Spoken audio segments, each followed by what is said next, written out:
Hey everybody, how's it going? Welcome to another edition of NoDQ&A video right here on NoDQ.com and the YouTube channel. This is episode number 392 of NoDQ&A video. Hope you all had a good Thanksgiving and you're still recovering, I'm sure, from your feast or whatever. And hopefully those of you that went out Black Friday shopping survived, and obviously if you're watching this, you did survive. Maybe you were smart, maybe you just stayed home and decided to binge watch NoDQ&A video. That would be the best way to go. But anyways, I got a lot of questions here from spring.me/Aaron Rift. It is almost December now, and we have WWE TLC coming up, so let's get right down to your questions. And by the way, stick around to the end because I have a special announcement regarding the YouTube channel, so stay tuned for that. First one today comes from DJX Hero 123. Hey Aaron, do you think if WWE pushed Daniel Bryan as a heel like they did with CM Punk in 2011, he would have been less likely to get lost in the shuffle and maybe become an even bigger star than now?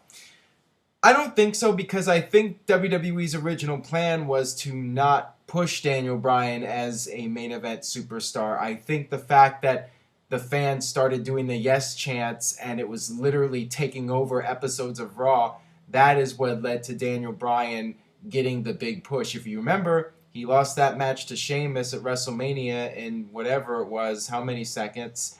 And I think that the fact that the fans were so angry about that and went on Raw and did the yes chants and, you know, all that backlash, I think that's what led to the Daniel Bryan push. And it was the fact that the people were cheering him and getting behind him. That's what got him over with management, and the fact that they could market Daniel Bryan with the beard and do all that stuff with the merchandise. I mean, that's what's gotten him the big push, not him being a heel. But certainly, there were some possibilities with him as a heel.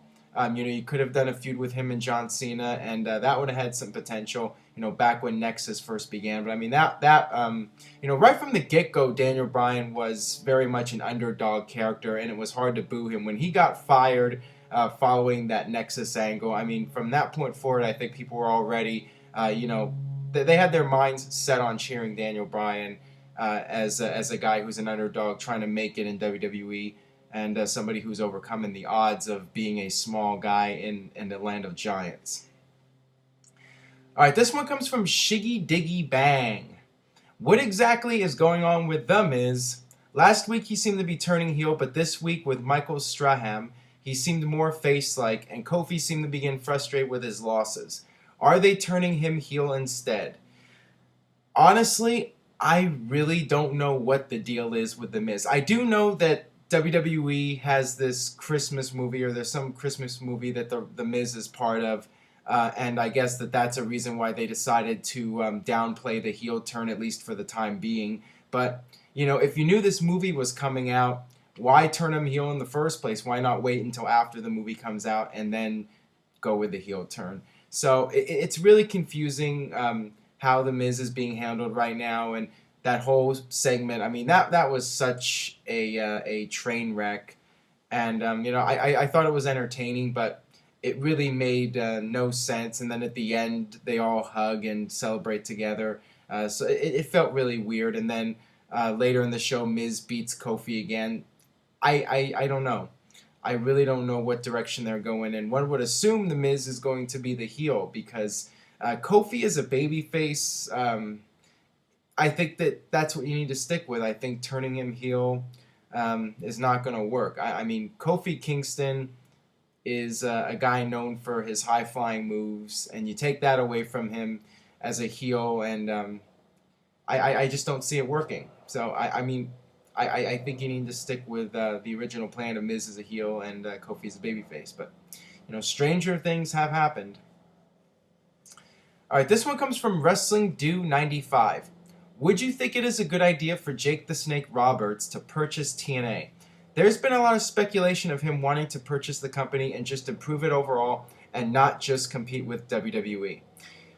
Well, honestly, I think the chances of that actually happening are slim to none. I don't see that happening, and I don't think there's any amount of money that Jake Roberts could even raise that would be close to a price tag that TNA would want for the company, that the Carters would want for TNA.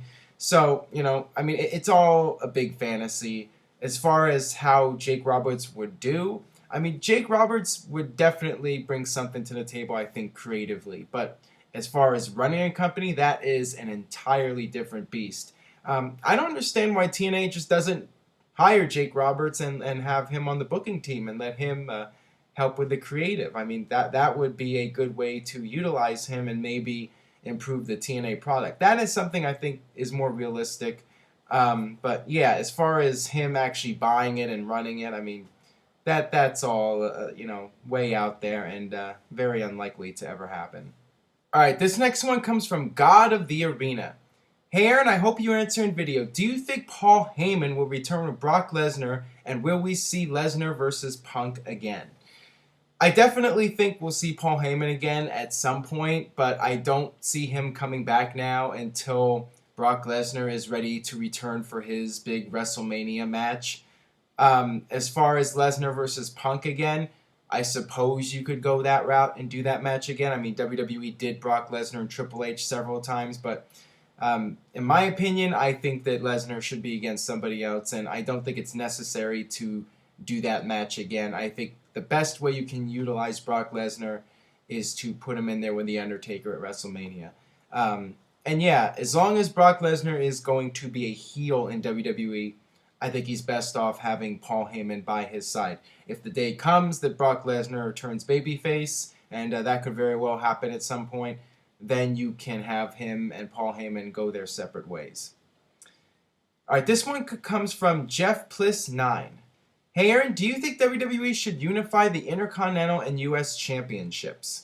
I've actually gotten several questions about this, with the whole TLC match, WWE title and World Heavyweight title both on the line, and potential unification. I mean, there's been a lot of talk about will WWE unify the IC and US Championships. Once again, same thing with the WWE and World Heavyweight titles. I think that if the brand extension is 100% done and there's no turning back and you're going in a different direction, I think it's best to minimize the titles and have one World Championship, which is in the main events. Then you have your mid-card title for the guys that are working their way up, and that would be the IC title. I'm guessing the US title would just be absorbed into the IC title. And then you have the tag titles for the tag division and the Divas title. Keep it simple. Don't have too many titles, especially if there's only one brand and you don't have the brand extension anymore. So yeah, I definitely think they should do it. Will they do it? I mean, that's just a matter of if WWE decides they want to minimize the titles. I think if they go through with this WWE and World Heavyweight title merger, then there's definitely a good possibility we'll see the IC and US titles merge at some point. All right, this one comes from White Sin. Hey Aaron, I'm tired of WWE pushing the Total Diva cast as babyfaces, and I think the fans agree, as last Raw proved. People were cheering for AJ and booing Natalya and the Bellas. When is WWE going to realize that the Total Divas cast are the heels? Well, I don't think WWE cares what the fans think if they think the Total Divas girls are a bunch of heels. What matters to WWE is the fact that the Total Divas girls are on a successful show, and WWE's trying to push that vehicle, and they're trying to get over the Total Divas cast, and they want to have them exposed on Raw in key positions. So, WWE's trying to portray them as larger-than-life superstars, and in that regard, that makes them the baby faces, I guess, as far as WWE sees it. AJ's crazy and all that, so she's going to be the heel. I guess, maybe there isn't really a set of baby faces and a set of heels. It's just a matter of which side you want to be on. It's like Twilight. You can be on Team Edward or Team Jacob or whatever his name is. So, I think that WWE just doesn't really care who the fans see as the baby faces and who they see as the heels. All right, real quickly before I get to the final question, I wanted to get my special announcement out of the way. As you guys know, the NoDQ.com Year-End Awards is coming up. You can start casting your votes this Sunday, December 1st. As I did last year, I'm going to be posting a video every day to go along with the poll for whatever the category is. But this year, I'm going to be joined by a very special guest, and that person is none other than good old JM Jeff Meacham. So that's right, Jeff and I are back together. We're going to be doing our predictions for each poll. So stay tuned to NoDQ.com and cast your vote beginning December 1st. Now let's get down to your final question here from Joa Hack 13.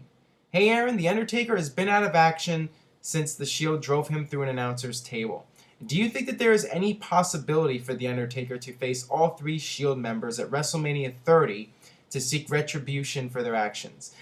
I suppose it's possible you could do that, but I think it's unlikely. I think your best option is to have The Undertaker go with somebody in a one-on-one situation. I think that that's the best way to utilize him. And I think in all likelihood, you'll have the Shield against the Wyatt family or the Shield against each other, and Undertaker against Brock Lesnar.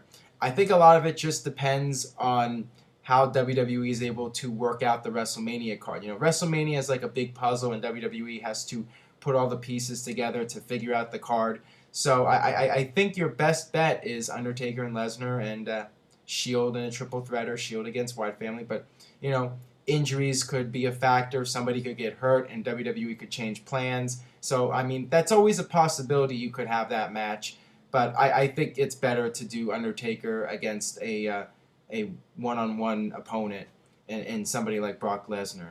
And maybe you could have Undertaker come back before WrestleMania, maybe at Royal Rumble, and go against the Shield, or do it at Elimination Chamber, something like that, where you can help boost the buy rate for that pay-per-view by having Undertaker get ready for WrestleMania by getting revenge on the Shield. So I think that's the best way to go. And now that that's out of the way, I'll see you guys next time for more No DQ&A video. Thanks for watching.